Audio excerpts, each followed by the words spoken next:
Just very quickly, hopefully you all received your goodie bags, I suppose is the best words, when you got here, the NDL purple bags. I'd encourage you to read a document that's included in that bag. It's the NDL Little Book of RPA. And that's just a collection of very quick other stories around RPA and the benefits of RPA. Very loosely put, we see kind of RPA projects being focused in these areas. Migration, well, you've just heard from Pat's story around his migration project. We see a lot of migration projects in the NHS as well. I know another customer of ours, Luke from Midlands Partnerships here today, who's right in the middle of a mass healthcare record NHS migration at the moment. Data integration, well, again, removing that person of just copying and pasting and rekeying information from system A to system B. Joe, a couple of years ago, I know you did a presentation from Newcastle and you spoke about your famous JoBot, robot, JoBot, yep. Synchronization. There's a good story in there around Norwich and how they've made sure that each system has the most up-to-date customer record, particularly important around the Tell Us Once scheme. Extracting data, Surrey County Council pulling information out of their education system and submitting that to the Department of Health. And process automation, well, any type of process where somebody's sat in front of an application carrying out some, generally mundane, laborious task, we can use a robot or an SX robot to fill that. And we're seeing a big push around process automation in finance-based systems. Because if you think about it, finance is a real sweet spot for RPA. Generally, relatively simple transactions, but high volume of transactions. And anytime money's involved, whether you're giving or receiving, it's really important that you do it right. If we can remove the potential for human error and have a robot doing it, well, it's got to be a good thing. So at this point, Jonathan is going to join us and is going to explain his RPA journey at Housing 21. So first of all, who's Housing 21? Well, we've probably got a scheme near you somewhere. We are a national provider of social housing for older people. We've got around 500 schemes around the country, everything from just this south of the Scottish border, the East Coast, the Welsh border, the southern coast, and in fact even in Guernsey. We think that in terms of extra care, we're the top provider in the country. And one of the key things for us is to deliver customer service, which means that as a company, we still believe in having local people available at each one of those schemes. We have a court manager. Many others have opted to centralise everything and say, no, you're just going to have to phone us or use the internet, etc. But for our target market, for older people, we felt that that was the way to go, which gives us quite a lot of challenges. And so we have a business transformation that's been ongoing, that we've been looking to try and devolve a lot of services to the front so that we can have a thinner back in order to be able to afford having that front line. Okay. So in terms of the process of our deciding that we needed to get RPA, that really came out of the transformation programme. So we were looking, in general, as you would with any transformation programme, we're looking, what are we actually trying to achieve by this? What is it we want to do? What systems are we using at the moment? What data have we got? Where is it? How are we using it? What are people doing? What are people spending their day doing? Looking at the volumes of work people are doing. How can we make things better? And then from that, looking, well, actually, how can we eliminate the manual processes? What things should we be looking at? So having done that, we've taken our processes, we've started to look at things, and you look at the existing systems, and we're thinking, right, well, okay, well, some of these systems, they've got some really quite clunky front ends, and they're not really suitable for our users out there to use. And not only that, they don't support mobile working. There's all sorts of reasons why, frankly, they're a bit hideous. So we start looking at sort of the possibilities around web forms and APIs. We look at the integration tools. As a main program, the main program was able to deliver quite a large chunk of functionality using the tools from our existing suppliers. A lot of that they actually built for us as part of it. But the reality is that there was a whole bunch of stuff for which the existing functionality, whether it was for the frontline users or for people that were in our back office, we couldn't give them that system. It just wasn't suitable for an end user to use. There were some integration tools, there were supposedly some APIs, but actually for the things you want to use them for, it turns out they've got big holes in, that you can't really use what they say. Or you can get information out, but you can't put it back in. Very often you find that when it comes to the detail of using many of the integration things that are supplied, realistically, the suppliers just want you to buy some more of their stuff rather than actually integrating. They're not open as they should be. And you end up in the situation where, realistically, the supply you've got knows you're not going to leave them. They're not really interested in developing things to fix the holes in their APIs. Doesn't affect their core business enough. And you're stuck with not being able to do anything. And so at that point, you think, oh, what am I going to do?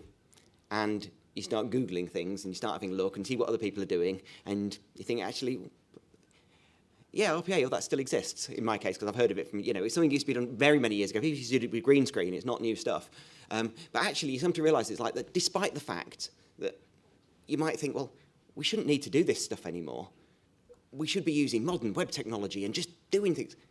The reality is we're still stuck with most of us, and because we're all public sector, and in our case, quasi-public sector, we're all stuck with systems that, frankly, are not modern, were not designed in this century, and cause issues, don't they? So then we start looking into RPA and thinking, okay, so maybe this is the answer, the way to do it. So then comes on to basically, what's our selection process going to be? How are we going to pick it? Number one thing, it needs to work with our systems. And whatever tool we were going to get, it had to work with the front end of a system that is awkward, uses multiple technologies in the background, even though you don't realise it, and we just knew it was going to cause trouble. Okay, so that was first thing. We needed to know for definite that it was going to work with our system. Secondary, it mustn't cost too much. Frankly, it was going to be difficult to get anything that actually cost anything at all, but there we go. We would work on that one. So it needed to be, it needed to not have too many noughts on the end of what people were asking for. It had to work on our infrastructure. Now, for those of you who aren't in IT, you might not realise quite how big a problem this can be. But for those of us who are in IT, fundamentally, we're only relatively small departments. Okay? The number of skills we have within that department suit particular sets of technology. So, for example, in our case, as far as work is concerned, everything is Microsoft-based. Now, I love open source stuff. Personally, I like Linux. My son's called Linus, okay? Right? So before anybody cuts me off for saying, why did you say it had to run on Microsoft, right? There's a difference between doing your job properly, which recognises what skills you've got in-house, what you can pay for and what makes sense, versus where your heart might live for other things, all right? So, yeah, realistically, the thing had to run properly on the Windows stack, okay? And when I say properly, surprising what suppliers come up with as to what they claim works on Windows, right? Basically, running an entire Linux stack on your Windows box is not the same thing. But let's keep out the technology. But anyway, just to explain, so for anybody who's not from a technical background, if your IT department says you really, really, really don't want that, please listen. Okay, just... so you want stuff that your people can use, okay? And so in order to do this, we thought, right, well, what we're going to do is we're going to go down the line and we're going to have a proof of concept. Now, a proof of concept needs to be exactly that. It needs to be something that you're going to use with your system, but you have to recognise that there's a difference between a proof of concept and what you're going to go live with. So in the case of this proof of concept, we thought, right, one of the things we need it to do is to raise a purchase order. The raise a purchase order screen is truly hideous, okay? So it was a bit of an evil test for NDL and everyone else that went in for it. But we knew that if it could do that, it could do anything. But it was also something that we could give. It was really quite plain, from the business perspective, it's quite plain and straightforward. You need to fill in these boxes with some information. We'll give you some information that's right, which is what you, for the sake of a proof of concept, you can't put all the error handling in and things like that. We'll give you a proof of concept, stuff that actually works, and that's what you're going to have to do. We'll give you time in advance, beforehand, to give us all the technical requirements, and we'll get a development environment set up and working. So that's what we did. So after the first stage, where we'd gone through and done some pre-selection and everything else, we'd got a number of companies that we invited in to do the proof of concept. Some actually dropped out once we said about it. Others realised that their systems could work. Some thought that they could. That's another story. And so we got things set up in advance. We made sure that the development system we were working on was capable of doing the process in question. That's not as daft as it sounds. Often what can happen is the development system might not quite work the same, or if it's a new process that you haven't used before, you can discover that it doesn't work for a real person. If it doesn't work for a real person, it won't work for a robot. So make sure those things work. And then the big thing is you're not going to go away and do it. We're going to sit you in a room and you're going to show us how it works, because we wanted our developers there, we wanted our people there to actually see how this process worked, so that when I threw something over the fence at them and stuck it in front of them and said, I want you to build me one of those, they were comfortable with the product we were looking at. So that's what we did. We had a bunch of suppliers in, and they came in and with various levels of success. Okay, must be said.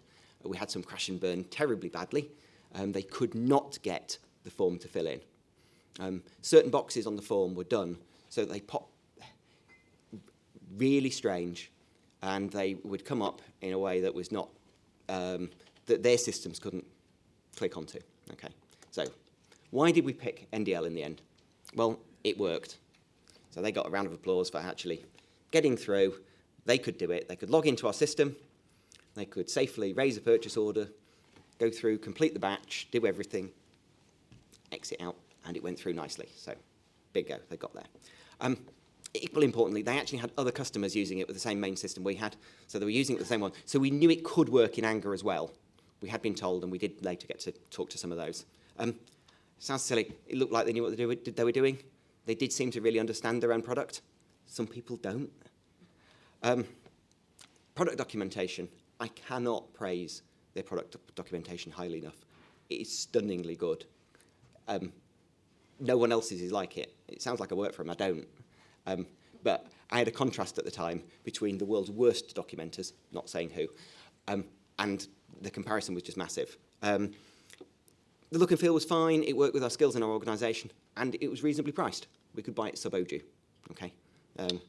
Which, for most of us who've had anything to do with procurement, is always a good thing if you don't have to drag through ODU to do it. Then we got on with it. First steps and challenges. The training was great. The guys came back from it and said, yeah, it's really good. We understand it. We had issues with the other main project priorities. It overran by a year. So the RPA stuff was going to be phase 2. So we had stuff just getting in the way. Our developers just tried too hard. It was really bizarre. I found a guy who had spent ages trying to solve the problem. I said, well, have you looked at what we did in the proof of concept? And he said, no. I'm like, well, look at it. And he ticked the box and it worked. And I was just like, just be lazy and use the NDL help desk. For any time we've had a problem, we've contacted them and they've just come up with the answer straight away. Really, really good at that. The business system itself had really bizarre quirks and failures. You just discover that humans realise that systems just crash and bomb out, and they just know how to get back in again. And you have to code for that. So there are things that you have to do. When it comes to the real thing, you have to work around the really odd quirks of a system.